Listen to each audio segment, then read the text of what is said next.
नमस्कार, स्वदेश न्यूज के खास प्रोग्राम जनता मांगे जवाब में आप सभी का स्वागत है। मैं हूं आपके साथ राखी। पहले विवादित बोल, फिर माफी और फिर उस पर सफाई। बिहार के मुख्यमंत्री नीतीश कुमार ने मंगलवार को बिहार में प्रजनन दर कम करने को लेकर ऐसा पाठ पढ़ाया जिसकी निंदा पूरे देश में हो रही है। हालांकि नीतीश ने अपने बयान पर माफी भी मांग ली है, लेकिन पॉपुलेशन कंट्रोल पर बिहार विधान परिषद में दिए उनके बयान पर खूब घमासान मचा हुआ है। नीतीश कुमार ने माफी नहीं, इस्तीफे की मांग उनसे की जा रही है। विरोधी दलों के तमाम नेता तो ठीक, खुद नीतीश कुमार बयान को लेकर निंदा कर रहे हैं। विधानसभा परिषद में नीतीश कुमार जब सेक्स एजुकेशन पर बोल रहे थे, तब सदन में मौजूद महिला विधायक भी झेप सी गई। भाजपा विधायक ने तो जमकर खरी खोटी सुनाई। अब नीतीश कुमार के सेक्स ज्ञान पर घमासान मचा हुआ है। चौतरफा उनके बयान पर बवाल है, साथ ही कई सवाल भी हैं।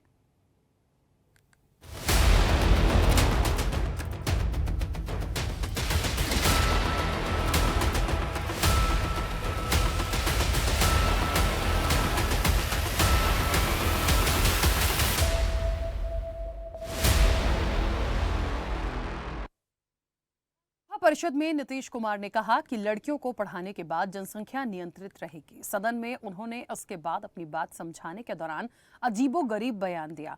उन्होंने पति पत्नी के शादी के बाद की स्थिति पर बयान दिया, जिसे सुनकर विधायक और मंत्री भी शर्मा से गए। विधान परिषद में जब नीतीश कुमार बोल रहे थे, तब पीछे बैठी उनके कैबिनेट की महिला मंत्री लेसी सिंह और शिक्षा मंत्री चंद्रशेखर असहज नजर आए। जेडीयू नेता और नीतीश सरकार में मंत्री लेसी सिंह तो नीतीश की बात सुनकर इतना शर्मासी गईं कि उन्होंने अपना सिर पकड़ लिया। नीतीश के बयान का वीडियो अब सोशल मीडिया पर तेजी से वायरल हो रहा है। नीतीश कुमार ने जब बिहार विधानसभा में अपनी जनसंख्या नियंत्रण सिद्धांत को समझाया तो सभी विधायक असहज रह गए। जाति सर्वेक्षण रिपोर्ट पर विस्तार से बताते हुए उन्होंने तर्क दिया कि महिलाओं की शिक्षा ने राज्य को जनसंख्या को नियंत्रित करने में मदद की है। हालांकि उनके स्पष्टीकरण से महिला विधायकों को अजीब लगा, क्योंकि उन्होंने कुछ अभद्र भाषा का इस्तेमाल किया।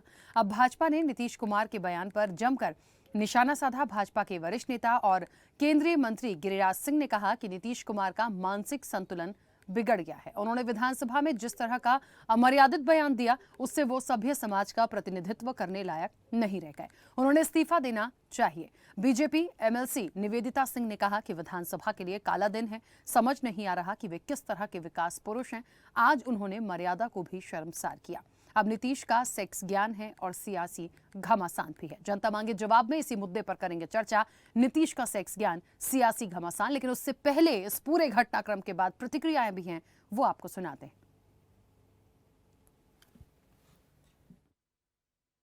पूरी चीज न है तो जो हम लोगों ने कहा कि अगर पढ़ लेगी लड़की और वो जब शादी होगा लड़का लड़की में, तो जो पुरुष है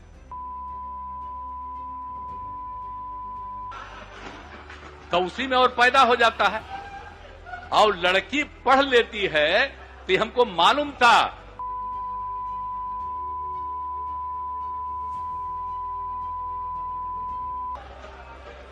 करता तो है तो उसी में आप समझ लीजिए। नेता जो इंडिया अलायंस का झंडा लेकर के घूम रहे हैं, जो देश की वर्तमान सरकार को उखाड़ फेंकने के लिए भांति भांति के खेल खेल कर रहे हैं, वो इंडिया अलायंस के नेता ने विधानसभा के अंदर,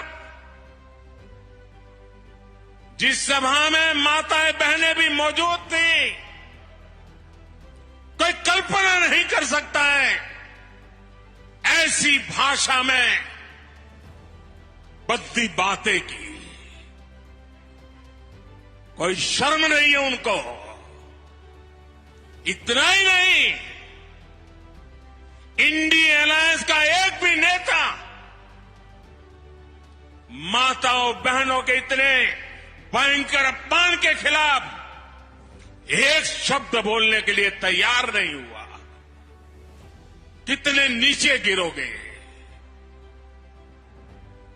और दुनिया में देश की बेइज्जती करा रहे हो। नहीं कुछ बात का और उसको लेकर के इतनी निंदा हो रही है, तो मैं भाई देखिए, अगर मेरी कोई बात कहना गलत था तो मैं इसके लिए माफी मांगता हूँ। इसको हम वापस करते हैं। आपत्तिजनक करते हैं और ये जो मर्यादा से अलग उठ के और मुख्यमंत्री जी शब्द बोलने हैं, इसको हम लोग निंदा करते हैं। सारे महिला 6.5 करोड़ महिलाएं शर्मसार हो गई। बिहार में माँ और बहन नीतीश कुमार की सभा में जाने से भागेंगे। वो जिस बात को कह रहे थे उसको और मर्यादित तरीके से कहा जा सकता था, लेकिन महिलाओं से संबंधित वो संवेदनहीन व्यक्ति हैं। महिलाओं के प्रति उनके नजर में कोई सम्मान नहीं है। यहाँ पर जो स्टेटमेंट्स हैं सभी लोगों के और उनका पर्टिकुलर जो बयान है, देखिए वो पूरा तो हम आपको नहीं सुना सकते थे, मुझे लगता है शायद कोई भी नहीं, लेकिन जानते हम सभी हैं कि उन्होंने क्या कहा। एक बड़ा सवाल यहाँ पे सबसे पहले ये खड़ा होता है कि आखिरकार एक राज्य का मुख्यमंत्री होने के नाते आप एक एजुकेशन पर बात कर रहे थे, शब्द तो उसमें एजुकेशन आया, और सबसे बड़ी बात कि आपने एक परिचय दिया है जहां पर आप लड़कियों की एजुकेशन की बात कर रहे थे, तो आपने अपनी शिक्षा का एक उदाहरण पेश किया कि आप कितने एजुकेटेड हैं, आप में कितनी बुद्धि है, और आप जिस भी वे में बोलना चाह रहे थे, लेकिन जिन शब्दों का इस्तेमाल किया, मुझे लगता है कि कोई भी व्यक्ति एज ए सीएम, राजनीति का एक ऐसा एक वर्चस्व रखने वाला व्यक्ति, निश्चित तौर पर एक राज्य का प्रतिनिधित्व करने वाला व्यक्ति इस तरह की भाषा का उपयोग कैसे कर सकता है। दूसरी सबसे बड़ी बात कि आपने उस परिषद में किया, आपने विधानसभा में किया, आपने सदन में किया, आखिरकार कैसे? अब इस पर लाख कार्रवाई की बात हो रही है, तमाम चीजें हैं, लेकिन एक बड़ी बात है कि उस वक्त पे भी जब ये चीजें हो रही थी तब सब असहज हुए, लेकिन बीच में कोई कुछ कह नहीं पाया क्योंकि शायद वो चेहरा ही ऐसे है। लेकिन अब माफी मांगने से क्या होगा? क्या आपको इतनी समझ नहीं है कि आप क्या परिचय दे रहे हैं, आप किस विषय में बात कर रहे हैं? और मुझे यहां बोलते हुए बिल्कुल गुरेज नहीं होगा कि आपका भी परिवार होगा, आपके परिवार में भी बेटा बेटी तमाम लोग होते होंगे, तो आप समझिए कि आपके परिवार तक आपने एक निशान, एक क्वेश्चन मार्क लगाया है कि उन पर भी उंगलियां उठेंगी और वो आपके बारे में क्या सोच रहे होंगे, भले ही आपने माफी मांगी। इस चर्चा को आगे बढ़ाऊंगी। मेहमान जुड़े हैं हमारे साथ, सबसे पहले आपका परिचय करा दें। भारतीय जनता पार्टी का पक्ष रखने के लिए राहुल आनंद हमारे साथ जुड़े हैं। राहुल जी, बहुत स्वागत चर्चा में जुड़ने के लिए। जेडीयू का पक्ष रखने के लिए आलोक कुमार जी हमारे साथ जुड़े हैं। आलोक जी, आपका भी बहुत स्वागत है। समाजवादी पार्टी का पक्ष रखने के लिए यश भारती जी हमारे साथ जुड़े हैं। यश भारती जी, आपका भी बहुत स्वागत है। और वरिष्ठ पत्रकार चैतन्य भट्ट हमारे साथ जुड़े हैं। चैतन्य जी, आपका भी बहुत स्वागत है। मैं चर्चा की शुरुआत सबसे पहले आलोक जी आपसे ही करना चाहूंगी। मेरी आवाज पहुंच रही है? बिल्कुल।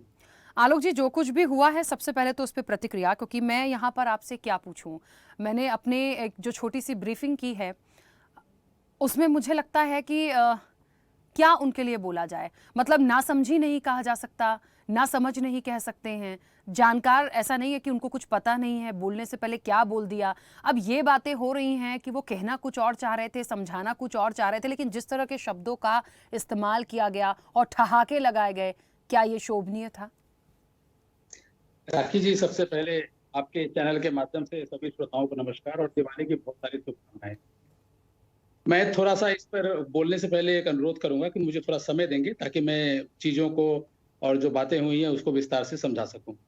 देखिए, नीतीश कुमार जी पूरे देश में केंद्रीय मंत्रिमंडल में भी काफी पदों को उन्होंने सुशोभित किया है। बहुत ही संतुलित राजनेता हैं।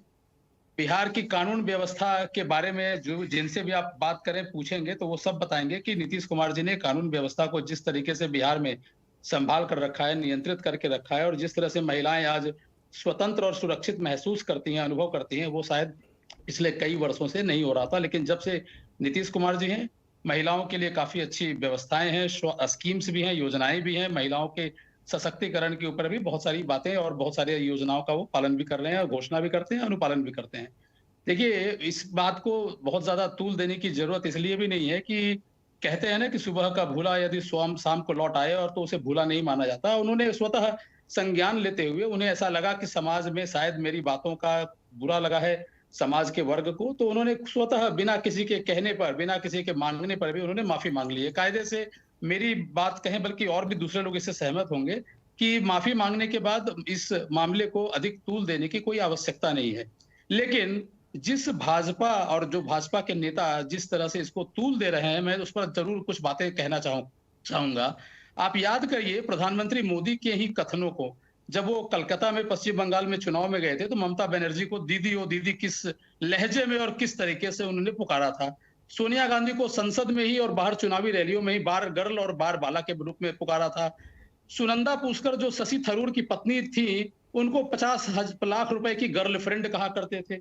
रेणुका चौधरी जो कांग्रेस की राज्यसभा हैदराबाद से आती हैं, आंध्र प्रदेश से, और रेणुका चौधरी जो राज्यसभा सदस्य हैं, उनका भी भरे संसद में कितना अपमान और कितनी अभद्रता के साथ उनके खिलाफ बातें की गई थी राज्यसभा में। शायद सबको यह याद होगा, आज से 5-7 साल पहले। दूसरी बात, भाजपा के लोग हमेशा एक बात कहते हैं, सनातन धर्म की बात करते हैं और हिंदू धर्म की बात करते हैं। जहां तक नीतीश कुमार जी के कहने का प्रश्न है, जो चीज और जिस बातों पे वो जोर देना चाह रहे थे, वो 2 बातों पे ज्यादा महत्व देते हुए अपनी बातों को कहना चाह रहे थे। एक था शिक्षा और एक थी क्या बोलते हैं, जनसंख्या और जनगणना में जनसंख्या दर में जो कमी हुई है उसको वो हाईलाइट करना चाहते थे। शिक्षा महिलाओं के लिए और जनसंख्या या जनसंख्या दर जो वृद्धि दर है उसमें जिस तरह से कमी हुई है बिहार में या पूरे देश में, उस पर वो सबों का ध्यान आकर्षित करना चाह रहे थे। आप देखिए, उन्होंने हो सकता है कुछ बातें ऐसी कही जो शायद समाज को या संसद विधानसभा में नहीं कहना चाहिए, बाद में उन्होंने माफी भी मांगा, लेकिन जिस 2 बातों को ध्यान में रखते हुए वो अपनी बात कहना चाह रहे थे वो बहुत ही महत्वपूर्ण बात है।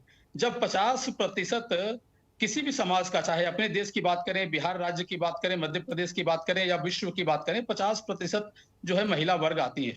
महिलाओं के सशक्तिकरण की, स्वतंत्रता की, सुरक्षा की, शिक्षा की और सभी चीजों के अधिकारों की बात अगर नहीं की जाए तो शायद ये मुझे लगता है कि महिलाओं के प्रति अन्याय ही होगा। और सनातन धर्म की भी अगर हम बात करें, जिस तरह की एजुकेशन या जिस तरह की शिक्षा के ऊपर वो अपनी बात कहना चाह रहे थे, अगर आप सनातन धर्म में देखिए, हमारे हिंदू धर्म में, सनातन धर्म में 108 उपनिषद हैं, ये सबको मालूम होगा, अगर नहीं मालूम है तो मैं बता रहा हूं। और उसमें एक उपनिषद है जिसका नाम है गर्भ उपनिषद, जिसको महर्षि पिप्पलाद जी ने लिखा है, जिसमें उन्होंने महिला पुरुष के संबंधों पर, खासकर विवाहोपरांत किस तरह से संबंध होने चाहिए, किस तरह की नियम होने चाहिए, किस तरह की परिस्थितियां होनी चाहिए और इसके ऊपर किस तरह की एक दूसरे को परस्पर रूप से एक दूसरे को सम्मान और व्यवहार आचरण रखना चाहिए, उस पर बहुत अच्छी तरीके से उस गर्भ उपनिषद में महर्षि पिप्पलाद जी ने विस्तार से बहुत ही विवरण के साथ बताया हुआ है। अगर हमारे सनातन धर्म की पुराने समय की बात करें तो महिलाओं को ही हमारे देश में स्वयंवर रचाने का अधिकार था, जिसमें वो अपने लिए अपने पुरुष पति का वरण करती थी, चयन करती थी और वरण करती थी। तो इन्हीं सब चीजों पर ध्यान रखते हुए ही, इन्हीं सब चीजों को मुख्य रूप से अपने मन मस्तिष्क में रखते हुए ही नीतीश कुमार जी सारी बातों को कहना चाह रहे थे। हमारे देश में देखिए तो वात्स्यायन का कामसूत्र भी रहा है, जिसमें विवाहोपरांत किस तरह के संबंध महिला पुरुष के होने चाहिए उस पर भी बहुत अच्छी तरीके से पाठ दी गई हैं, एक से एक समझाइश दी गई है, एक से एक अध्याय उसमें शामिल है। तो इन सब चीजों को आप ध्यान में रखें तो आपको समझ में आएगा कि हमारे देश में महिला पुरुष के संबंधों पर, शिक्षा पर, जनसंख्या पर, महिला अधिकारों पर, महिला सुरक्षा पर, महिला स्वतंत्रता पर काफी समय से हम लोग, हमारे देश में एक अलग ही व्यवस्था रही है और महिलाओं के अधिकारों और उनके स्वतंत्रता और सुरक्षा की बात हर वर्ग में, समय में, हर काल में होता रहा है। मैं एक मिनट थोड़ा जल्दी से सर, हाँ, क्योंकि मैंने भरपूर समय दिया, मेरे बहुत सारे सवाल हैं क्योंकि आपने कहा था, इसलिए मैंने इंटरप्ट नहीं किया। जल्दी से अपनी बात बोलिए।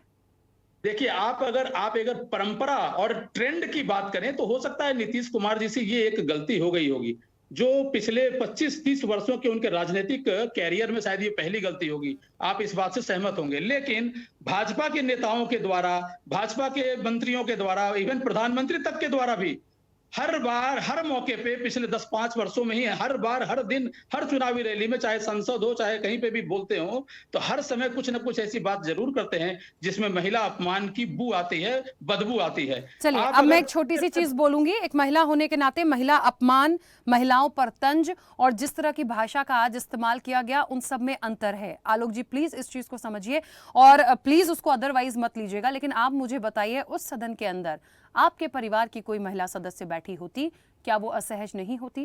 क्या वो आकर ये बात नहीं करती कि इस तरह की बातें कैसे हो गई?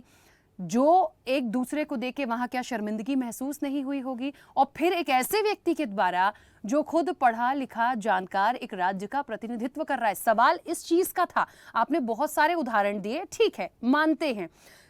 जिस तरह से वो फोकस कर रहे थे कि लड़कियों को शिक्षित होना चाहिए तो ऐसा होगा वैसा होगा, जो अंदाज था उनका, ये शिक्षा पुरुषों के लिए बोल देते, वो पुरुषों पे भी तो जाती है ना चीज, एक तरफा तो कोई चीज नहीं होती है। देखिए, मैं बहुत अलग तरह से बात करती हूँ और इस विषय पे एक महिला होने के नाते बहुत अलग से बात दोनों तरफ से आती है। सिर्फ महिलाओं को या लड़कियों को सेक्स एजुकेशन का ज्ञान देने के लिए इस तरह की बात का इस्तेमाल क्यों किया गया? क्या पुरुष नहीं करते? क्या पुरुष ऐसी बातें नहीं करते? क्या उनको टारगेट नहीं किया गया? वहां ठहाके लगाए गए लड़कियों की शिक्षा को लेकर, सवाल इस पे था। ठीक है, माफी मांग ली, लेकिन ये जो कुछ भी हुआ अच्छा नहीं हुआ। कई महिलाएं, करोड़ों महिलाएं, और खास तौर पे जो सदन में मौजूद थी, उन्होंने बहुत असहज और शर्मिंदगी महसूस की है। तो हमें इस चीज को थोड़ा सा सोचना चाहिए कि चीजें ना हो। वापस आऊंगी आपके पास। राहुल आनंद जी, बहुत सारे आरोप अभी जेडीयू की तरफ से आए हैं, बीजेपी ने ऐसा करा वैसा करा, तमाम चीजें आई हैं। मुझे एक बात समझ नहीं आती है कि आज पीएम मोदी ने भी बहुत सारी चीजें बोली हैं, क्या मानते हैं, क्या मानना है? और एक बात जो बार बार फोकस की जा रही है, बड़ा प्रेशर उस पर डाला जा रहा है कि कहने का मतलब कुछ और था, वो समझाना कुछ और चाह रहे थे और उसको गलत तरीके से लिया जा रहा है, और यदि माफी मांग ली है तो फिर इसको बीजेपी को तूल नहीं देना चाहिए। देखिए, सबसे पहले मैं आपके चैनल के माध्यम से सम्मानित जनता को नमस्कार करता हूं। और आज जो हमारा चर्चा का विषय है, और खास करके हमारे साथ जो भी पैनलिस्ट जुड़े हैं हमारी चर्चा में, तो मैं बस यही कहना चाहूंगा, जो आलोक जी जो बात कर रहे थे, वो एक तरफ से ओपनर बन के एक लंबी चौड़ी भाषण देने की कोशिश कर रहे थे, और इनकी बात में कहीं भी किसी भी प्रकार का अफसोस झलक नहीं रहा था। वो बता रहे थे कि I am the best, I am the best, and Nitish Kumar has done the best thing, ये बताने की कोशिश कर रहे थे। लेकिन मैं बस इतना बताना चाहूंगा नीतीश कुमार जी की राजनीतिक विषय को लेकर कि चले थे कहां से, जाने के लिए जाना है कहां ये मालूम नहीं, अब अपनी भटकती कदमों को मंजिल का दिशा मालूम नहीं। और जो आज, और खास करके जो आलोक जी बोल रहे थे, तो उनके लिए मैं यही कहूंगा कि मैं तेरे कहे से चुप हूं, मैं तेरे कहे से चुप हूं, लेकिन चुप भी तो बयाने मुद्दा है। देखिए, ये जो लिपापोती करने की काम की जा रही है, और खास करके जो लोकतंत्र के मंदिर में जहां कानून बनता हो, जहां संविधान की बात की जाती हो, जहां, और जो संविधान का जो रक्षक, जो मुखिया है इस प्रदेश का, अगर वो इस प्रकार की ओछी मानसिकता की बात करता है, तो कहीं ना कहीं ये शर्मिंदगी पूरे देशवासियों के लिए और खास करके बिहार वासियों के लिए भी है। मैं आपको बताना चाहूंगा कि जो लोग बगल में बैठकर आप मुस्कुरा रहे थे, तेजस्वी यादव जी भी बैठे हुए थे, लेकिन एक कहावत है, संगत से गुनात है, संगत से गुण जात है। और ये जो संगति का जो असर है, कब जो इंडिया अलायंस वाले जो लोग हैं, वो इस प्रकार के पटांग बयान देते ही रहते हैं, ताकि इनको ये लगता है कि हम उनको नीचा दिखाएंगे। और महिलाओं को, खास करके महिला सम्मान की बात कर रहे थे अभी आलोक जी, मैं आलोक जी का सम्मान करता हूँ, काफी वरिष्ठ है हमसे, लेकिन मैं आपसे एक चीज पूछना चाहता हूँ कि जब इंडिया अलायंस वाले लोग, जब महिला आरक्षण की बात की जा रही थी और वो सदन से बिल पास नहीं हो पाया, और जिस भाषा में, खास करके जिस भाषा में और जिस शब्दों का वो चयन कर रहे थे, क्या वो लोकतंत्र के मंदिर के लिए सुशोभित है? पहला प्रश्न। दूसरी बात अगर मैं करूं, और तो ये कहूंगा, जो कानून का विश्वास दिलाने की बात कर रहे थे, जो महिलाओं सुरक्षा की बात कर रहे थे, जो महिला सुरक्षा को प्रदान, जो नेतृत्व करने वाला है, वो अगर इस प्रकार के शब्दों का चयन कर अगर बातें रखता है, तो क्या ये उचित है? विधानसभा में ये उचित है? इससे यही पता चलता है कि इनकी सोच और इनकी विचारधारा किस प्रकार से है। मैं आपको एक बात और बताना चाहूंगा कि महिलाओं को लेकर शुरू से भारतीय जनता पार्टी सशक्त रही है और निर्णय लेने में वो सार्थक भी साबित हुई है। लेकिन जो महिलाओं की सम्मान में जो ठेस पहुंचा है, जो आज पूरे देश से प्रतिक्रिया देखने को मिल रही थी, माननीय प्रधानमंत्री जी की भी मैं अगर बात करूं, वो भी जिस तरीके से बात कर रहे थे। देखिए, आलोक जी एक बात कह रहे थे कि दीदी ओ दीदी, दीदी ओ दीदी का संदर्भ और कल के बयान का जो प्रतिक्रिया देने की कोशिश करते हैं, ये बिल्कुल डिफरेंट है। ये हमारी चर्चा का विषय नहीं था। यहाँ सिर्फ ये है कि क्या नीतीश कुमार जी ने गलत किया या नहीं। इनको जब नीतीश कुमार जी ने इस बात को स्वीकारा है, लेकिन ये उसको तोपने की, यानी कि ढकने की ये कोशिश कर रहे हैं। इससे साफ पता चलता है कि इनकी सोच कैसी, इनकी नैतिकता कैसी है। इनको तो पहले दफा में इनको इस्तीफा देना चाहिए। ठीक है राहुल जी, वापस आऊंगी। यश भारती जी, क्या मानते हैं? यहाँ पे दो तीन बातें हैं। एक तो ये कि उन्होंने माफी मांग ली है, तो इस चीज को तूल ना दिया जाए, जो जेडीयू कह रही है। बीजेपी कह रही है कि हमारे यहाँ से जो स्टेटमेंट्स पहले महिलाओं के आए हैं, उनमें और इसमें बहुत डिफरेंस है, ये भी बात है। तीसरी चीज, महिलाओं के सम्मान की बात यदि मैं करूं, कहाँ सम्मान है, कौन सम्मान दे रहा है? आरोप ये भी लग रहा है कि जो इंडिया अलायंस के हैं वो तो चाहते यही हैं, तो बाकी लोग चुप क्यों हैं? देखिए, दो चीज़ें हैं। एक तो मैं नीतीश कुमार जी की बात, शब्दावली जो है वो ठीक बात है, आपत्तिजनक है, उस पर कठोर से कठोर आपत्ति होनी चाहिए। और जिस तरीके की उनकी बॉडी लैंग्वेज भी थी वो भी आपत्तिजनक है, क्योंकि समाज में स्वीकार्यता नहीं है इन सब बातों की। तो जिन बातों की समाज में स्वीकार्यता ना हो उसके लिए कहीं ना कहीं जनप्रतिनिधियों को सावधान रहना चाहिए और बच के बोलना चाहिए, बच के बात करना चाहिए। लेकिन जो विषय था वो मुझे लगता है कि शायद खुल करके बात हो रही है उन विषय पे। अगर भारतीय जनता पार्टी के लोग बात करें, मैं इसको राजनीतिक रूप नहीं देना चाहता, क्योंकि मेरे घर में भी मेरी पत्नी है, मेरी बहन है, मेरी बेटी है, मेरी माँ है, ये सब विषय उनसे जुड़े हुए हैं और ये मुझसे भी जुड़ा है। अगर मैं बात करूं, मेरा बेटा है तो मेरे बेटे से भी जुड़ा हुआ है, तो ये सब समाज से ही चीज़ें जुड़ी हुई हैं। तो अगर मैं अपने घर को देख के सबसे पहले बात करता हूं, तो अभी अभी एक पिक्चर आई थी जिसमें ओ माई गॉड का सेकंड पार्ट बना है और वो पूरी पिक्चर सेक्स एजुकेशन पे है। तो किसने पास करी? वो केंद्र सरकार का सेंसर बोर्ड था और उसमें खुल करके ये बातें हुई हैं कि जरूरत है चर्चा करने की सेक्स एजुकेशन की, नहीं तो बच्चे किस तरफ जाएंगे, किस तरीके की बातें होंगी। एक शरारती बच्चा दूसरे अच्छे बच्चे को, जो शरारती नहीं है, जो जिसको शायद मेरे शब्दों का चयन ठीक ना हो, जो खुरापाती करता है, जो समाज को बिगाड़ने का काम करता है, और एक बच्चा जो वाकई में जिज्ञासु है, जो उम्र के साथ होता है, जिसको हम टीनेजर्स कहते हैं, वो लड़कियों में भी होता है और लड़कों में भी होता है। उम्र के साथ एक जिज्ञासा होती है चीज़ों को समझने की। उस समय बच्चों को ज़रूरत होती है कि बेहतर अध्यापक, एक बेहतर जानकार उसको वो चीज़ें समझाए, उसकी जिज्ञासा को पूर्ण करे। क्या हमारे समाज में वो जिज्ञासा पूर्ण करने की व्यवस्था है? एनसीईआरटी की शिक्षा में आज से नहीं, 15 साल से तो मैं ही देख रहा हूं लगभग, एक पूरी व्यवस्था है कि हर स्कूल के अंदर, सीबीएसई से संचालित होने वाले स्कूल के अंदर एक टीचर होना चाहिए, लड़कियों के लिए अलग और लड़कों के लिए अलग, जो सेक्स एजुकेशन में बताए, जो बढ़ती उम्र में जो जिज्ञासा पैदा होती है उस जिज्ञासा को खत्म करे, ताकि समाज में बुराइयां ना आए। जिस तरीके से लड़कियों के साथ छेड़छाड़ या लड़कों के साथ आपत्तिजनक चीजें लड़कों के साथ भी होती है, तो ये समाज में कम कैसे की जाए, ये बेहतर शिक्षा के माध्यम से ही दूर हो सकती है। लेकिन ऐसा होता नहीं है। एक मैं भोपाल राजधानी का बड़ा उदाहरण बताता हूं आपको।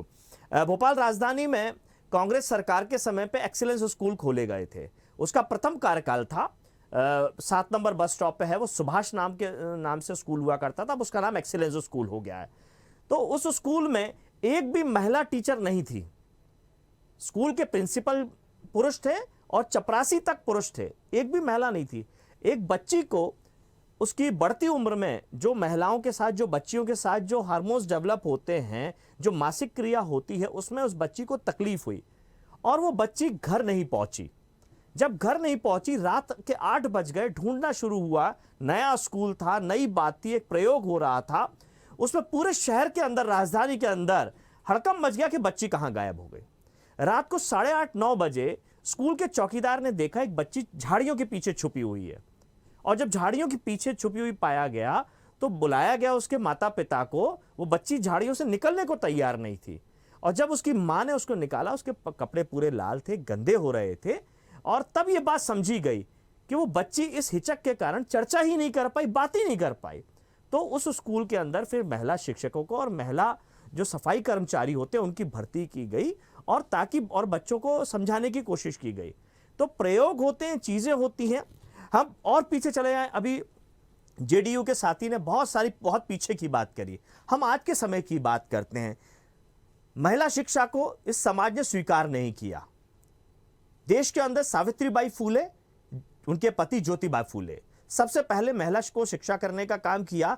तो ज्योतिबा फूले ने अपनी धर्मपत्नी सावित्रीबाई फूले जी को पढ़ाया और उसके माध्यम से महिलाओं को शिक्षित करने का काम किया। उनके ऊपर गंदगी फेंकी गई जब वो पढ़ाने जाती थी, उनको भद्दी भद्दी गालियां दी जाती थी, क्योंकि समाज में चीजें उस समय भी अस्वीकार थी। वैसे ही शब्दों का चयन जरूर गलत है, लेकिन जरूरत है सेक्स एजुकेशन की। अन्यथा समाज में जिस तरीके की गतिविधियां बढ़ रही हैं, ना समझिए जो जिज्ञासा है उसको सही तरीके से अगर दूर करेंगे।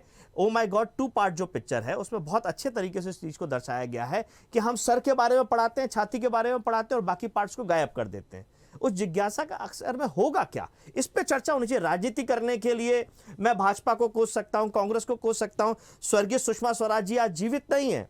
उन्होंने भरी संसद में यही बात की थी कि जब मैं बेटी के साथ में टीवी देखने बैठती हूं तो मैं टीवी नहीं देख सकती हूं। उस जमाने में जब वो सूचना एवं प्रसारण मंत्री थी, तब उन्होंने ये बात की थी कि कॉन्डम्स के ऐड आते हैं, मैं शर्मिंदा हो जाती हूं। मेरी बच्ची ने पूछा ये क्या चीज होती है, मैं जवाब नहीं दे पाई। तो जब बड़े बड़े लोग अपने बच्चों को संतुष्ट नहीं कर पाते तो कोई तो ऐसी व्यवस्था लानी पड़ेगी इन जिज्ञासाओं को खत्म करने की, अन्यथा जिज्ञासा पूर्ण करने के समझने के लिए लोग किसी भी जगह दिशाहीन हो सकते हैं। आप देखिए, मध्य प्रदेश हो या देश हो, जब भी आप बात करेंगे, आज गूगल एक बड़ी, स्मार्टफोन सबके पास है, इंटरनेट सबके पास है, सबकी पहुंच तक है। हम देखते हैं लगातार चाइल्ड पोर्न कितना ज्यादा देखा जा रहा है, कितनी आपराधिक घटनाएं हो रही हैं। इन सब चीजों पे चर्चा होनी चाहिए। इसको रोकने का सही काम तभी हो सकता है जब सेक्स एजुकेशन पे सही दिशा में काम हो। बैड टच गुड टच की बात करते हैं, मैं जिम्मेदारी के साथ आपको बता रहा हूं, एक अंजलि नाम से एक पिक्चर है, बच्चों को दिखानी चाहिए। बहुत समय से हर भाषा में, जितने हमारे देश के अंदर भाषा हैं, हर भाषा में उपलब्ध है, लेकिन नहीं पता होगा हमारे पैनलिस्ट के लोगों को, और जहां तक मैं समझता हूं आपको भी नहीं पता होगा। तो ये कहीं ना कहीं कमी है ना हमारे समाज की।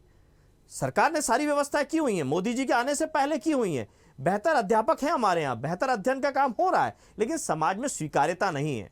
क्या आज अगर हम खुल के बात करेंगे, महाकाल के अंदर जो घटना घटी, एक महिला निवृत्त होकर के घूम रही थी, कई लोगों ने उसे पागल समझ लिया, कई लोगों ने उसे अपने तरीके से समझ लिया, वो केवल इसी कारण से कि समाज में हम सही तरीके से शिक्षा नहीं दे पा रहे हैं, लोगों की एक जानने की जो समझ है वो नहीं समझ पा रहे हैं। इसीलिए महिला उत्पीड़न के साथ साथ पुरुष तो बता भी नहीं पा रहा कि छोटे बच्चों के साथ किस तरीके की घटनाएं हो रही हैं। ठीक है, चलिए यश जी वापस आऊंगी। ठीक है, बहुत सारी बातें यहाँ पर आई। निश्चित तौर पर ये तमाम चीज़ें होना चाहिए। जहाँ तक एजुकेशन की बात हुई है, सेक्स एजुकेशन की बात हुई है, ये तमाम चीज़ों की जानकारी देना चाहिए। लेकिन आज वर्तमान का जो सिनेरियो है, जो हो गया है, जो निकल चुका है, मुझे लगता है उन चीज़ों पर ठीक है, सबकी व्यक्तिगत राय हो सकती है, राजनीति इस पर नहीं करनी है। लेकिन थोड़ा सा सवाल वहीं आ गया था कि हम नीतीश कुमार की शिक्षा की भी बात कर लें। कभी तो शिक्षा, मतलब एक आप किस जगह पे किस भाषा का इस्तेमाल कर रहे हैं, ये तो खुद की समझ होती है। आप किस विषय पे बात कर रहे हैं, वो एक सिनेरियो अच्छा है कि आप वो देना चाहते हैं, आप समझाना चाहते हैं, लेकिन आपने कह कैसे दिया, उसके चक्कर में जो तमाम लोग वहां थे उनके साथ गलत हुआ। खैर राखी जी, चैतन्य, हाँ, हाँ। आपकी बात को आपने अच्छी तरीके से उस बात की, मैं भी निंदा कर रहा हूँ उस बात की। शब्दावली समाज में स्वीकार नहीं है, संभल के चलना चाहिए। लेकिन हमारे भारतीय जनता पार्टी ने के साथी ने तेजस्वी जी को क्यों लिया कि हर चीज में राजनीति की आवश्यकता क्या है? क्या उनको वो समाज का हिस्सा नहीं है? क्या उनके साथ घटनाएं नहीं घट सकती? बेटर सेक्स एजुकेशन की जरूरत है या नहीं, इस विषय पर चर्चा कर लें वो। ठीक है, चैतन्य जी एक वरिष्ठ पत्रकार हैं और क्या मानते हैं, कह दिया उन्होंने ऐसे ही, या कहना ही वही चाह रहे थे, या कुछ और कहना चाह रहे थे तो शब्द गलत हो गए? पर मुझे ऐसा लगता है कि वो समझाना ही वैसा चाह रहे थे, क्योंकि वो जिस तरह से ठहाके लगा के जिस अंदाज में उन्होंने प्रेजेंट किया वो बहुत ही वाहियात था। मुझे भी ऐसे शब्द नहीं बोलने चाहिए, बट यहाँ बोलना पड़ेगा, वो बिल्कुल भी एक्सेप्टेबल नहीं थे।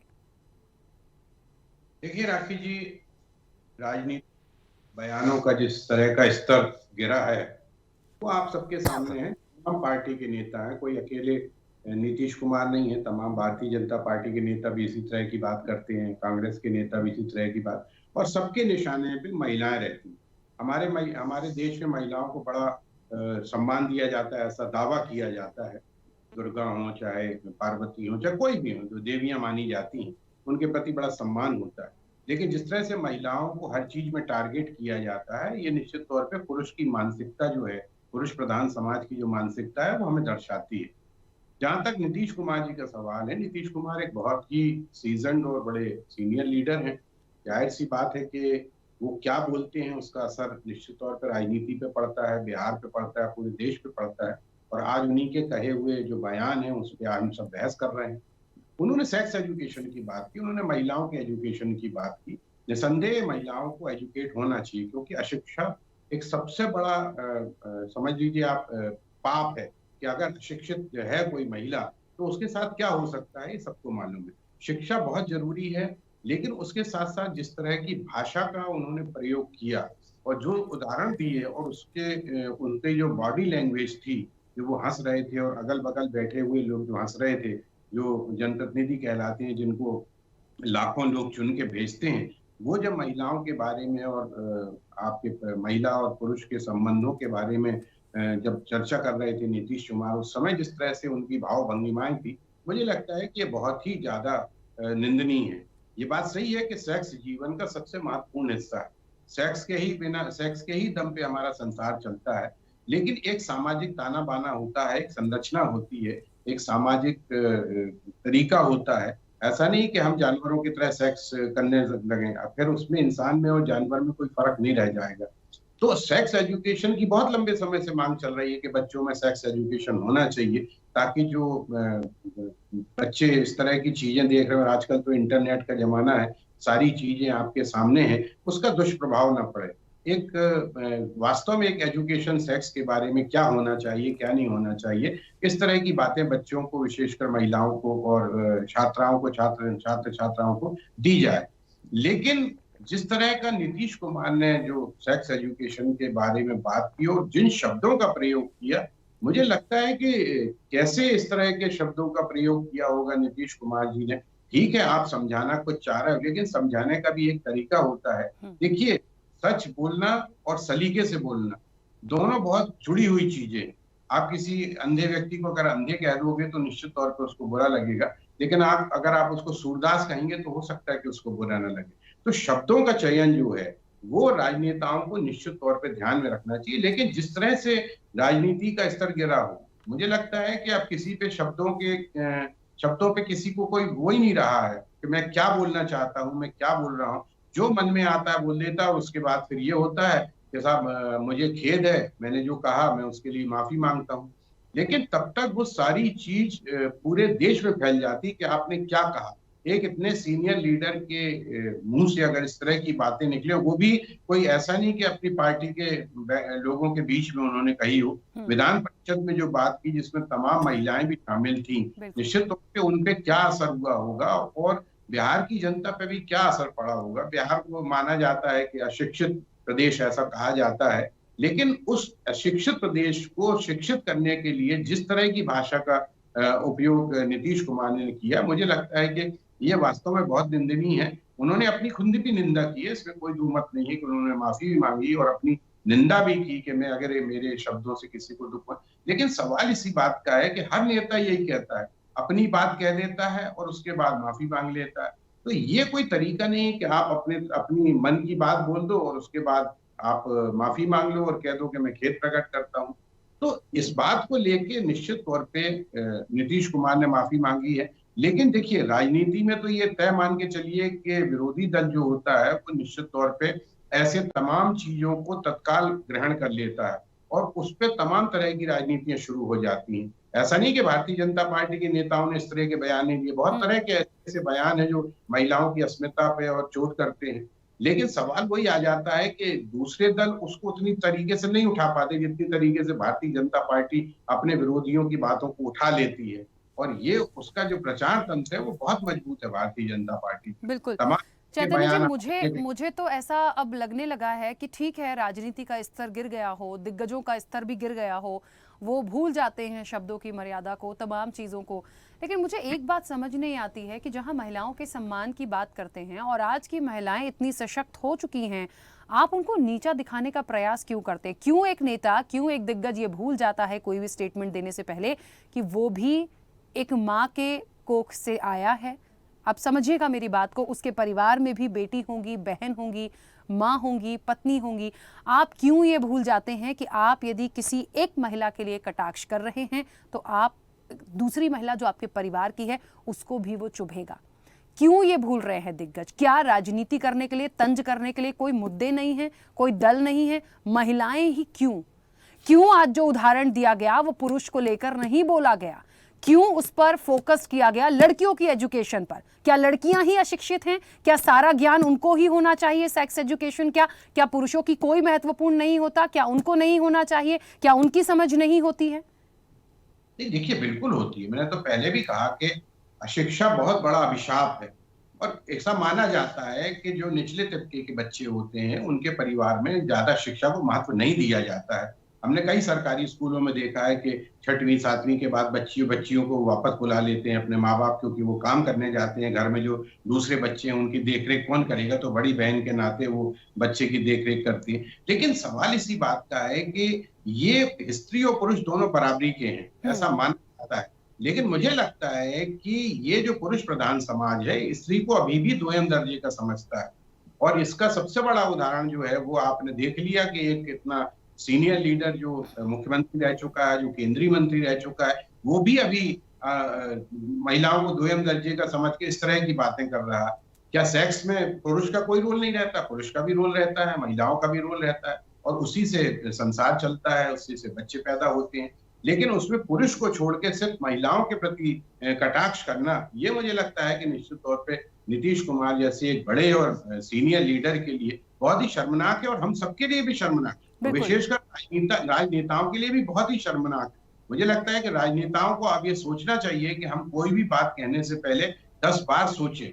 कई बिल्कुल, बार ये भी और होता है। सबसे महत्वपूर्ण बात कि आपने किस जगह पे स्टेटमेंट दिया, और आपके आजू बाजू में जो लोग बैठे थे उनको भी आपने कहा, जिस तरीके से लाखों लोग चुन के भेजते हैं, उन्होंने भी ठहाके लगाए।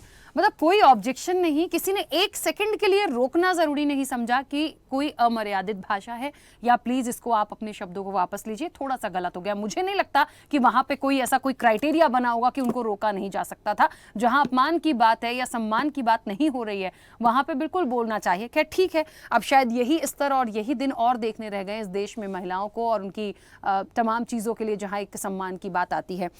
आलोक जी, वापस एक बार फिर आपके पास आ रही हूँ। कई सारे सवाल राहुल आनंद जी जो बीजेपी का पक्ष रख रहे हैं, उन्होंने यहाँ पर उठाए थे। हालांकि मैंने पहले ही कहा इस बयान में और दूसरे बयानों में बहुत अंतर है, लेकिन अब भले ही माफी मांग ली है, आने वाले समय में इस चीज को क्या एक कहते हैं ना, एक छोटा सा डेंट तो लग गया।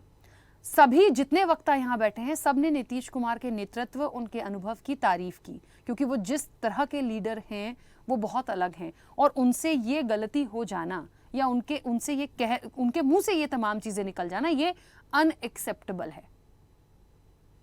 राखी जी, मैंने अपने वक्तव्य में पहले भी कहा था कि ये उन दिनों में से एक दिन है जब शायद उनको अपने ऊपर नियंत्रण नहीं रहा होगा। शब्दों का चयन मैंने स्वीकार किया था पहले भी कि वो ठीक नहीं है, इस तरह की बात सदन में नहीं कहनी चाहिए।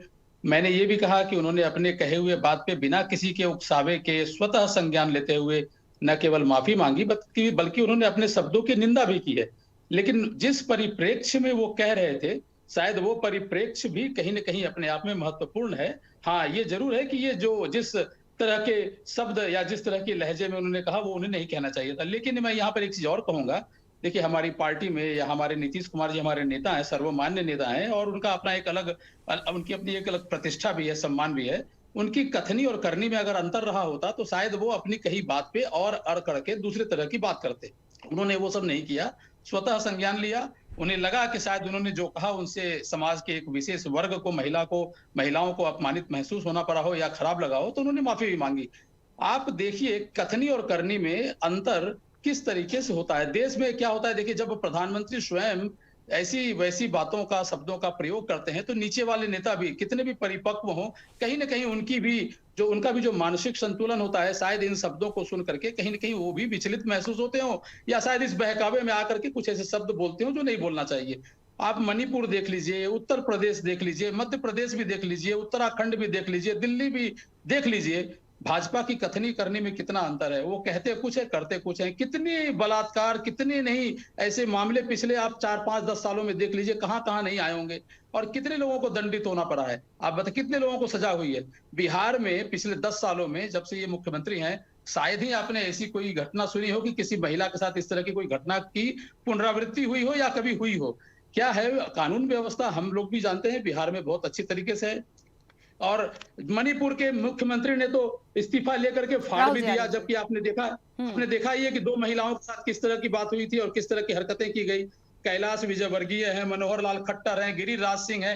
देखिए सभी पार्टियों में इस तरह के लोग जो भी इस तरह की पुरुष मानसिकता का परिचय देते हैं, मुझे लगता है कि उनको संयमित होना चाहिए, संयमित होकर कहना चाहिए, लेकिन कथनी और करनी में अंतर नहीं रखते हुए अपनी विचारधारा को आगे प्रस्तुत करना चाहिए और बढ़ावा देना चाहिए। ठीक है। और जहां तक माफी मांगने का सवाल है, जब नीतीश कुमार जी ने माफी मांगी, मुझे नहीं लगता कि इस पे और अधिक राजनीति करने की आवश्यकता है। अगर माफी मांगने की बात हो तो सबसे पहले भाजपा को कई मुद्दों पे माफी मांगनी चाहिए कि नोटबंदी में 200 लोग मर गए, जबकि नोटबंदी में जनता का कोई। ठीक है आलोक जी, मैं बीच में रोकूंगी। राहुल जी कुछ कहना चाह रहे हैं, राहुल जी बोलिए।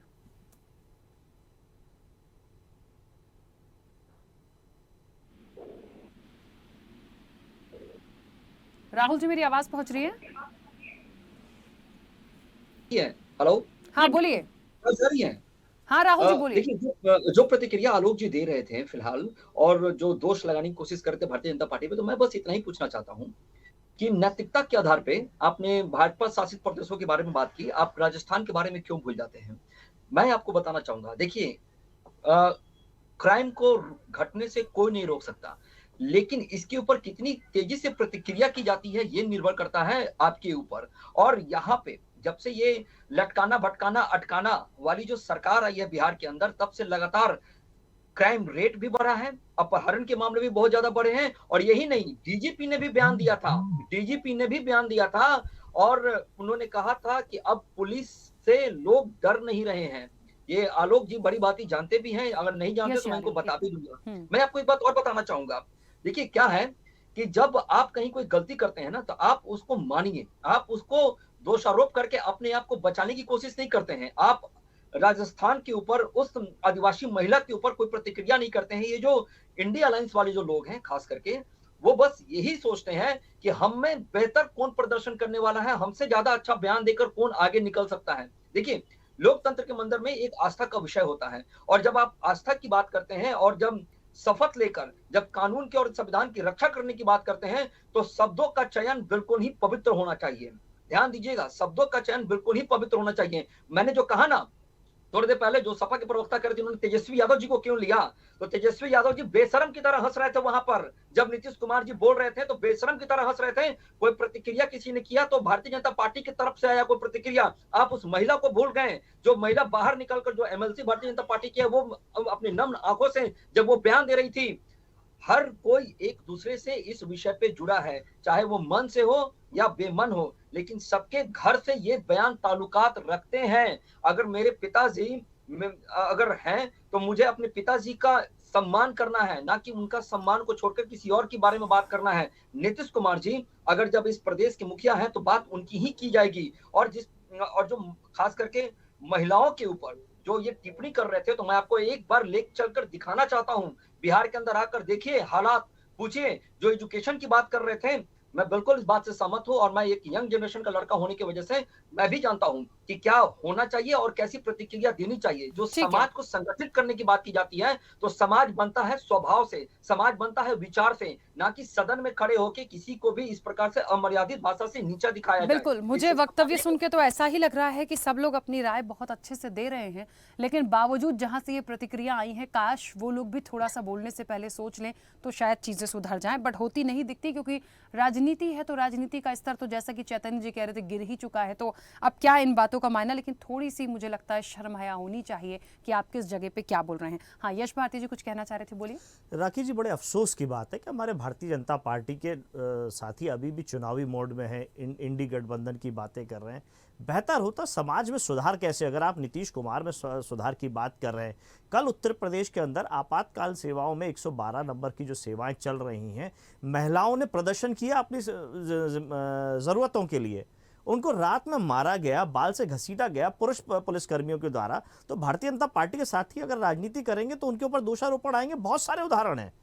तो हमें इन विषयों पर राजनीति नहीं करनी चाहिए। समाज में अगर हम सुधारने की बात करते हैं, नीतीश कुमार जी में सुधार की बात करते हैं, तो बेहतर समाज कैसे निर्मित होगा। हम देखिए, यहाँ हम बात करेंगे टीवी में तो हमें बेहतर शब्दों का चयन करना पड़ेगा। हम यह बात करेंगे शौचालय की, शौच की, तो हमें अच्छे शब्द ही इस्तेमाल करेंगे। आप ग्रामीण क्षेत्र में जाके बात करेंगे तो शौचालय जैसे शब्द ना आपको सुनाई देंगे, ना आप बोलेंगे तो उन्हें सुनना पसंद आएंगे। वो ठेठ शब्दों का इस्तेमाल करते हैं, वहाँ ठेठ शब्दों का ही इस्तेमाल किया जाएगा, तब आप उनके साथ घुल मिल पाएंगे। लेकिन उन शब्दों का चयन अगर मैं यहाँ टीवी डिबेट में करूंगा तो वो ठीक नहीं रहेंगे। वही गलती नीतीश कुमार जी कर गए। जो भी उनका बताने का मकसद था, जो भी उनका तरीका था, ना बॉडी लैंग्वेज अच्छी थी, ना शब्दों का चयन अच्छा था। सेक्स एजुकेशन पे बात होनी चाहिए, खुल के होनी चाहिए, लेकिन शब्दों का चयन, जैसा कि स्वर्गीय शरद यादव जी ने एक बार सदन के अंदर बात की थी कि फेयर एंड लवली का विज्ञापन होता है, तो फेयर एंड लवली का मतलब कि हर आदमी फेयर हो जाए, गोरा हो जाए, गोरे लोगों के लिए विज्ञापन चल रहा है। तो जिन लोगों का रंग सांवला है, हमारे यहाँ तो देवी देवताओं का रंग सांवला है, नाम है, गाने हैं, सांवला रंग मुझे दे दे मेरा गोरा रंग ले ले, सब बातों का उन्होंने उदाहरण दिया। मैट्रिमोनियल साइट्स में गोरी लड़की चाहिए, गोरा लड़का चाहिए, सारे उदाहरण उन्होंने सदन में दिए। तो विरोध क्यों नहीं है इन सब बातों का? विरोध हो रहा है नीतीश कुमार जी की बातों का। समाज में बहुत बड़ी खाई है, उन सबको पाटना चाहिए और यह सुधार राजनीतिक रूप से भी होना चाहिए, सामाजिक रूप से भी होना चाहिए, उस पर चर्चा करें। भाजपा के साथी कोई बेहतर उदाहरण दे पाते? मैंने तो स्वर्गीय सुषमा स्वराज जी का भी उदाहरण दिया। स्वागत योग्य काम जहां भी हो, गलतियां भारतीय जनता पार्टी के साथियों से भी होती है, सपा के लोगों से भी होती है, नीतीश कुमार जी से भी हुई है, स्वीकार किया, उन्होंने माफी मांगी। इस बात का भी स्वागत होना चाहिए कि उन्होंने माफी मांगी है। भारतीय जनता पार्टी के साथियों को भी इसका अनुसरण करना चाहिए। पिछले इतने लगातार के कैरियर में कितनी बार कौन से नेता ने माफी मांगी? क्या गलतियां उन लोगों ने नहीं की है? तो अनुसरण अच्छी बातों का करें, गलत बातों का विरोध होना चाहिए। स्वागत है भाजपा का विरोध करने के लिए, लेकिन अनुसरण करें, बिल्कुल गलतियों पे माफी मांगे, देश से भी मांगे, अपने वक्तव्य के लिए भी मांगे जो वक्तव्य वो गलत तरीके से देते हैं। ठीक है, कुछ कह रहे हैं आलोक जी, जल्दी से बोलिए, समय हो गया है।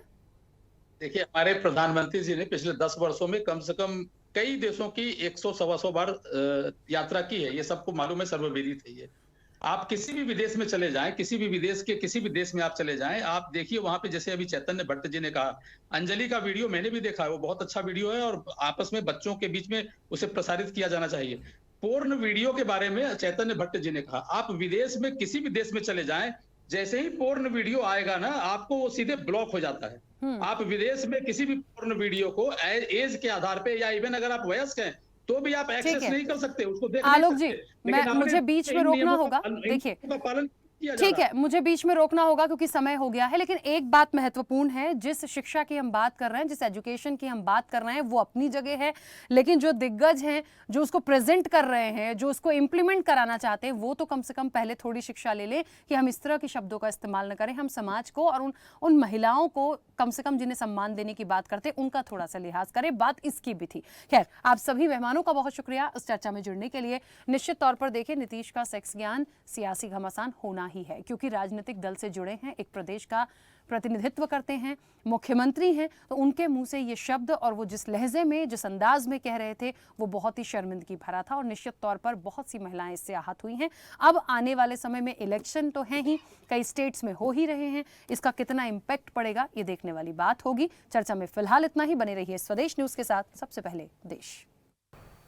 ऐसे ही वीडियोस के लिए लाइक करें, शेयर करें, फॉलो करें, YouTube पर जाकर सब्सक्राइब कर बेल आइकन दबाना ना भूलें और ताजा अपडेट्स के लिए swedeshlive.com पर जरूर जाएं।